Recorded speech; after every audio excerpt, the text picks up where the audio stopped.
Alright, so we're going to install the barrier back quilted curtain. We've got our two main tracks here. Got our two side 2-inch angles.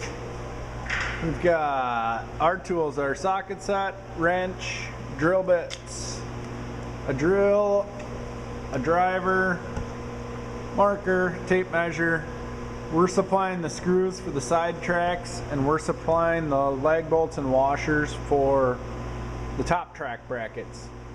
Included in the kit that we got are the 4 track brackets, the end stops for the 2 main tracks, the screws that mount the brackets to the top track, and all of the carriers that hold the curtain up. And the 2-inch velcro is also included in the kit. And we've also got a standard cutoff saw.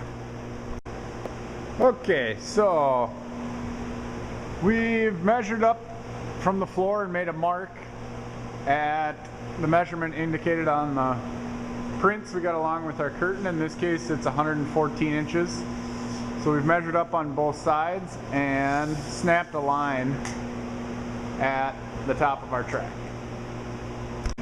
Okay, so we've taken a measurement along our line that we've snapped, and Mike is measuring out the top tracks, and we're going to cut these 2 top tracks to match our length of our top of our curtain, and we'll cut those off in the metal cutoff saw.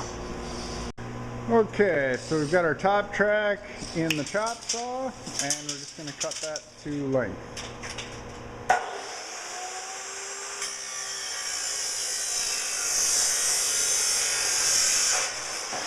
We'll do that again with the other saw.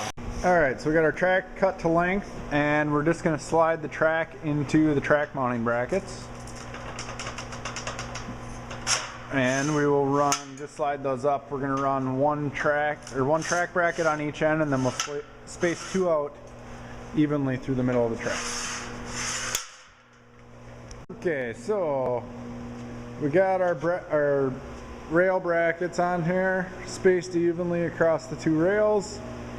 Mike is marking the center of the holes, and we're going to drill those holes out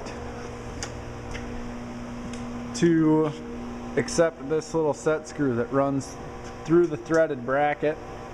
When we drill those holes out, it'll drop right in. We'll tighten up the set screw, and that'll keep the tracks from sliding on the brackets. Alright, so we got the set screws started in the threaded holes, in the holes we've drilled in the track, and we're just going to tighten up the set screw so that the track doesn't slide on the track brackets.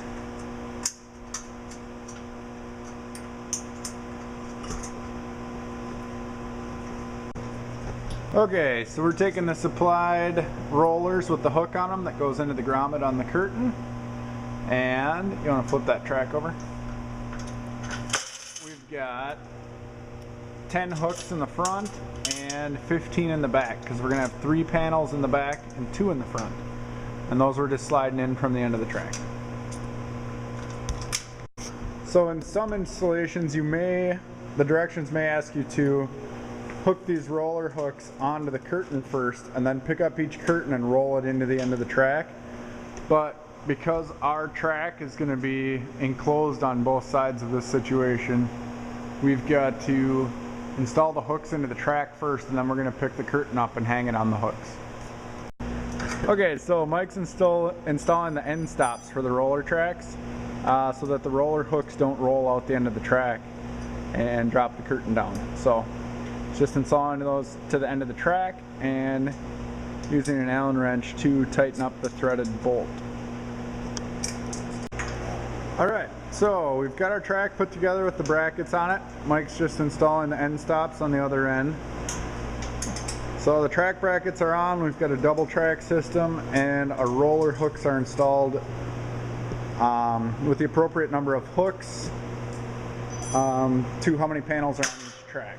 So next we're going to lift up the track and bolt it to the wall.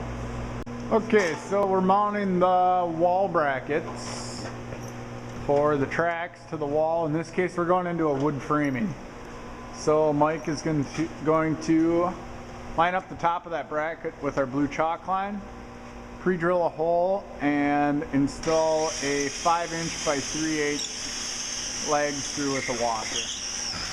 We've got 4 of those brackets that are going to hold up our main track. Okay, in this application, because the end of our track is closed off, we had to install the roller hooks into the track before we hang the curtain. So Mike's just going to bend that eye hook out a little bit so that it's easier to hook the grommet onto the hook. The way they come, it's too hard to get that curtain bent to hang the hook on there. So we'll bend those hooks out a little bit. We will grab the curtain, hang it on the hooks, and then bend the hooks back. Okay, so Mike's just going to lift up the curtain and hang the curtain on the roller hook. We'll hook each end first, and then take the pliers and bend those hooks back shut so the curtain doesn't fall off the roller hook.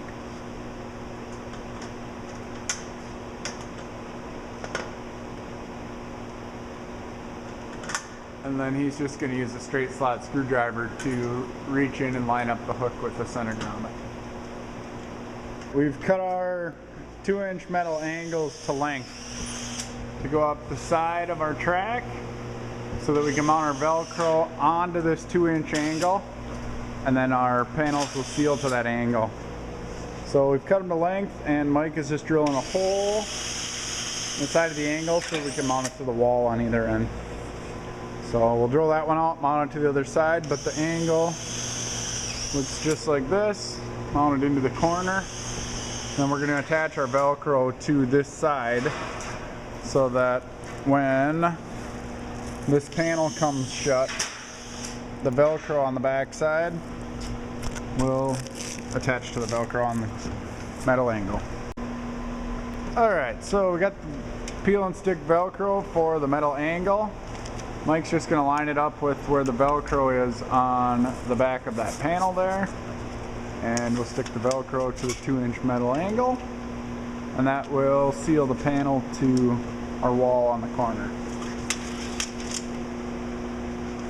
And we will repeat that step on the other side. Okay, so we got the velcro stuck on the last panel. Mike will seal the last 2 panels together, pull the curtain over, and attach the velcro. And there you have the finished curtain installation. And that's going to wrap up this edition of ASI DIY.